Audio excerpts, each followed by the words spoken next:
الحمد لله رب العالمين والعاقبة للمتقين فأعوذ بالله من الشيطان الرجيم بسم الله الرحمن الرحيم ما كان إبراهيم يهوديا ولا نصرانيا ولكن كان حنيفا مسلما وما كان من المشركين وقال الله تبارك وتعالى في القرآن المجيد قد أفلح المؤمنون الذين هم في صلاتهم خاشعون وقال الله تبارك وتعالى في مقام آخر إنا أعطيناك الكوثر فصل لربك وانحر إن شانئك هو الأبتر صدق الله العظيم وصدق رسوله النبي الكريم ونحن على ذلك من الشاهدين والشاكرين والحمد لله رب العالمين. قابل قدر بزرگوں اور نوجوان بھائیوں، اللہ تبارک و تعالی نے حضور اکرم صلی اللہ علیہ وسلم کو اس کائنات میں نبی آخر الزمان یعنی کہ آخری نبی بنا کر کے مبعوث فرمایا، اور ان کو بھی ملت ابراہیم میسر ہوئی جن کی ملت سے ہم اور آپ ہیں، اور حضور پاک صلی اللہ علیہ وسلم ہمارے اور آپ کے آخری نبی ہیں. حضور اکرم صلی اللہ علیہ وسلم ایسی شخصیت ہے، وہ ایسی ذات ہیں جو کائنات میں اس ساری دنیا میں ایک بہترین انسان اور کائنات کے بہترین لیڈر اور کائنات کے بہترین ہیرو ہیں، جن کی اتباع کا حکم ہمیں اور آپ کو ملا ہے. یہاں تک کہ اللہ تبارک و تعالی نے یہ ارشاد فرمایا ہے کہ اگر تم نے حضور اکرم صلی اللہ علیہ وسلم کی اتباع کی تو مانو میری اتباع کی، اور جس نے حضور پاک صلی اللہ علیہ وسلم کی اتباع کی اور میری اتباع کی تو مانو کہ وہ شخص کامیاب ہے. آج ہم اور آپ جن کے طفیل میں امتی کہلاتے ہیں وہ صرف اور صرف نبی آخر الزمان ہیں، جن کی امت میں پیدا ہونے کے لیے حضرت عیسیٰ علیہ السلام نے دعائیں مانگی کہ مجھے ان کی امت میں پیدا کر دیا جائے، لیکن حضور اکرم صلی اللہ علیہ وسلم کی امت میں وہ آئیں گے تو صحیح، لیکن امتی بن کر، وہ نبی بن کر نہیں. جب ان کو پیدا کیا گیا تو تب نبی بنا کر کے پیدا کیا گیا اور ان کی دعاؤں کو قبول کیا گیا. لیکن جب صحابہ اکرام نے حضور اکرم صلی اللہ علیہ وسلم سے یہ پوچھا، یہ دریافت کیا کہ آج ہم جس محل میں، جس دن میں ہم اور آپ جو بیٹھے ہوئے ہیں وہ عید الاضحیٰ کہلاتی ہے، تو صحابہ اکرام نے حضور اکرم صلی اللہ علیہ وسلم سے دریافت کیا کہ اللہ کے رسول ما هذه الاضاحی، یہ قربانیاں کیا ہیں؟ اللہ کے رسول صلی اللہ علیہ وسلم نے ارشاد فرمایا یہ قربانی تمہارے دادا، تمہارے جد امجد حضرت ابراہیم علیہ السلام کی سنت ہے. ایک سنت تو وہ ہے کہ جس کو حضور پاک صلی اللہ علیہ وسلم کی سنت ہم کہتے ہیں، کہ جو حضور پاک صلی اللہ علیہ وسلم نے اپنی زبانی ارشاد فرمایا یا پھر حضور اکرم صلی اللہ علیہ وسلم نے اس کام کو کر کے بتلایا یا صحابہ نے کیا اور حضور پاک صلی اللہ علیہ وسلم نے اس کو صحیح قرار دیا تو وہ سنت حضرت حضور پاک صلی اللہ علیہ وسلم کی ہے. لیکن حضور پاک صلی اللہ علیہ وسلم یہ ارشاد فرماتے ہیں کہ یہ سنت ابیکم ابراہیم، یہ تمہارے جد امجد حضرت ابراہیم کی سنت ہے، تمہارے جد امجد ابراہیم کی سنت ہے. تو صحابہ اکرام نے عرض کیا کہ اللہ کے رسول یہ قربانیاں جب ہے ہمارے جد امجد کی اگر سنت ہے، جد امجد کا طریقہ ہے، تو پھر ہمارے لیے اس میں کیا چیز ہے؟ ہمارے لیے اس میں کیا چیز ہے، یعنی ہمیں کیا فائدہ ہے؟ حضور پاک صلی اللہ علیہ وسلم نے ارشاد فرمایا لِكُلِّ شَعْرَةٍ حَسَنَةٌ، ہر بال کے بدلے میں نیکی ہے، ہر بال کے بدلے میں نیکی ہے. تو پھر صحابہ اکرام نے پوچھا کہ اللہ کے رسول اگر اون والا جانور ہو تو اللہ کے رسول نے فرمایا اون بھی تو بال سے بنتی ہے، لہٰذا ہر اون کی ہر بال کے بدلے میں تمہارے لیے ایک نیکی ہے۔ ہم تصور نہیں کر سکتے جب جانور کو ذبح کرتے ہیں تو اس کے جسم پر کتنے بال ہوں گے۔ وہ نیکیاں اس خون کے قطرے کے زمین پر گرنے سے پہلے اللہ تبارک و تعالی ہمارے لیے ثواب کا ذریعہ، ہمارے لیے مغفرت کا ذریعہ رکھ دیتا ہے۔ اور یہ تمام مذاہب میں ہوتا ہے، ایسا نہیں ہے یہ جو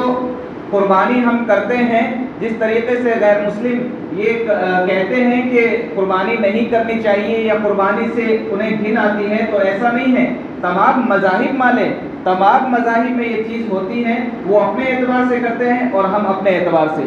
یہ چیز ہے۔ تو اللہ تبارک و تعالیٰ نے ہمارے لیے یہ حضرت ابراہیم علیہ السلام کا طریقہ رکھا ہے، حضور پاک صلی اللہ علیہ وسلم کی سنت رکھی ہے اس امت پر ہمارے لیے۔ اگر کوئی مسلمان عاقل ہو، بالغ ہو، صاحب نصاب ہو، اس آدمی پر قربانی واجب ہے، اس آدمی پر قربانی واجب ہے۔ آدمی میں مرد بھی ہے اور آدمی میں عورت بھی ہے۔ اگر کوئی عورت صاحب نصاب ہے تو اس کے اوپر بھی قربانی واجب ہے، اگر کوئی مرد صاحب نصاب ہے تو اس کے اوپر بھی قربانی واجب ہے۔ یہ ہمارے لیے ہے۔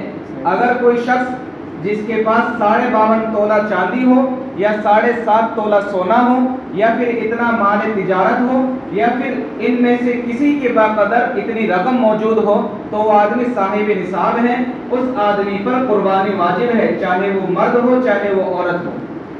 تو یہ قربانی ہمارے لیے حضرت ابراہیم علیہ السلام ہمارے جد امجد کا طریقہ ہے، یہ ہمارے لیے مغفرت کا ذریعہ ہے، یہ ہمارے لیے ثواب کا ذریعہ ہے۔ حضرت ابراہیم علیہ السلام اپنی زندگی سے کیا پیغام دیتے ہیں؟ جب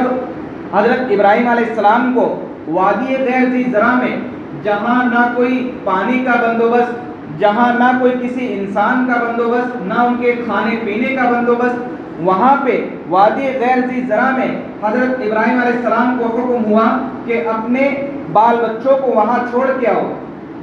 اپنے آل اولاد کو وہاں چھوڑ کے آؤ، اپنے بیوی بچوں کو وہاں چھوڑ کے آؤ۔ حضرت ابراہیم علیہ السلام اللہ کے پیغمبر تھے، اللہ سے محبت کرتے تھے، اللہ سے پیار کرتے تھے، کیسا عشق تھا، عشق الہی تھا، لہذا اپنے بیوی بچوں کو وادی غیر ذی زرع میں لے گئے اور لے جا کر کے وہاں انہیں چھوڑا۔ تو یہ خیال آیا ان کی بیوی کو کہ کہیں ہمیں ایسی جگہ پہ چھوڑ کے جا رہے ہیں جہاں ہمارے لیے کوئی بندوبست نہیں ہے، لیکن اس کے باوجود ان کا ایمان دیکھیے، ان کی ایمانی حرارت دیکھیے۔ فرمایا کہ کیا اللہ تبارک و تعالیٰ کا یہی حکم ہے؟ تو حضرت ابراہیم علیہ السلام نے اشارہ کیا بالکل اللہ تبارک و تعالیٰ کا یہ حکم ہے، لہذا فرماتی ہیں کہ اب ہمیں چھوڑ دیجئے کہ جس رب نے ہمیں یہاں بھیجا ہے، جس رب نے ہمیں یہاں پیدا کیا اور یہاں تک پہنچایا ہے، تو یقیناً وہ رب ہمیں بھوکا اور پیاسا نہیں رکھے گا۔ یہ ایمانی کیفیت تھی، یہ ایمانی حرارت تھی۔ اور حضرت ابراہیم علیہ السلام، قرآن نے یہ اعلان کیا ہے کہ وہ وما کان من المشرکین، کہ وہ نہ تو یہودی تھے نہ نصرانی تھے، وہ تو دین حنیف کو ماننے والے، دین حنیف کو ماننے والے ایسے شخص تھے جو بالکل توحید سے سرشار تھے، اللہ تبارک و تعالیٰ کی محبت اور صرف ایک کو خدا مانتے تھے، اس کے علاوہ کسی کو خدا کا درجہ نہیں دیا انہوں نے، اور وہ توحید پرست تھے۔ ان کے دل میں اللہ تعالیٰ کی عظمت تھی، ان کے دل میں اللہ کا پیار تھا، ان کے دل میں اللہ سے محبت تھی، اس لیے وہ پیغام بھی یہ دے کے گئے کہ میں صرف اور صرف دین حنیف کو مانتا ہوں، توحید جو مسلمانوں میں ہے کسی اور مذہب میں نہیں، توحید جو مسلمانوں میں ہے کسی اور مذہب میں توحید نہیں۔ اور یہ پیغام ہمیں حضرت ابراہیم علیہ السلام کی زندگی سے ملتا ہے۔ اور صرف ایک آزمائش نہیں، کئی آزمائشیں ہوئی اور لہٰذا انہوں نے اعمال بھی کیے۔ ایک واقعہ بایزید بسطامی کا کہ وہ ایک مرتبہ، ہمارا ایمان دیکھیے اور ان کا ایمان دیکھیے اور پھر ان کی پکڑ دیکھیے، کس بات پر ان کی پکڑ ہوئی، اور پھر انہوں نے ان کی مغفرت کس لیے ہوئی اور پھر ہمیں کیا پیغام ملتا ہے، اس واقعے سے ہمیں احساس ہوتا ہے۔ بایزید بسطامی جب ان کا انتقال ہوا تو ایک شخص کے خواب میں آئے اور اللہ تبارک و تعالیٰ سے جب ان کی روبرو ہوئے، اللہ تعالیٰ کے سامنے ہوئے، تو پھر اللہ تبارک و تعالیٰ نے یہ سوال کیا، بایزید تم میرے لیے کیا لے کے آئے، تم میرے لیے کیا لے کے آئے؟ بایزید بسطامی فرماتے ہیں کہ اللہ، میں جو اعمال کرتا تھا وہ تیرے علم میں ہے، اور جو اعمال میں نے کیے ہیں وہ سب کچھ تو جانتا ہے، لہذا میں تو صرف اور صرف تیرا ہی نام لیا کرتا تھا، تیری محبت میرے دل کے اندر تھی۔ اللہ تبارک و تعالیٰ فرماتے ہیں کہ بایزید وہ رات تجھے یاد ہے کہ جس رات تو نے دودھ پیا تھا، اور جب صبح میں تو نے یہ الفاظ کہے تھے کہ رات میں نے دودھ پیا، اس کی وجہ سے میرے پیٹ میں درد ہو گیا، تمہیں الفاظ یہ کہنے تھے کہ اللہ تبارک و تعالیٰ کی مرضی ہوئی، اللہ کا حکم ہوا، میرے پیٹ میں درد ہو گیا۔ پکڑ دیکھیے، اللہ تعالیٰ سے محبت کرنے والے، عشق کرنے والے، اور یہ الفاظ اپنی زبان سے نکال دے تو اللہ تبارک و تعالیٰ ایسی بات پر پکڑ کر لی، لیکن فرماتے ہیں کہ بایزید تجھے ایک رات وہ بھی یاد ہوگی، بایزید تجھے ایک رات وہ بھی یاد ہوگی کہ جس رات تو نے ایک بلی کا بچہ تھا تیرے ہاتھ میں، اور اس بلی کے بچے نے کہ جس طریقے سے وہ سسک رہی تھی سردی کی وجہ سے، لیکن توجہ دیں، وہ سسک رہی تھی بلی سردی کی وجہ سے، لیکن اس سردی کی وجہ سے، سسکنے کی وجہ سے تیرے جسم پر جو کپڑا تھا اس کپڑے کو تو نے اتار کر اس بلی کے جسم پر رکھ دیا، اور تو کھڑا ہو کر کے نماز پڑھنے لگا۔ اس رات کی وجہ سے اور تو نے جو عمل کیا تھا اس عمل کی وجہ سے میں اپنے فضل سے تیری مغفرت کرتا ہوں۔ یہ اللہ تبارک و تعالیٰ نے احساس دلایا، اللہ تبارک و تعالیٰ نے فرمایا ہے کہ تمہیں مجھ سے کتنی محبت ہونی چاہیے، کیسی محبت ہونی چاہیے۔ سیرت ابراہیم سے ہمیں یہ پیغام ملتا ہے۔ آج ہم انہی کے طریقے کے مطابق قربانی کرنے والے ہیں،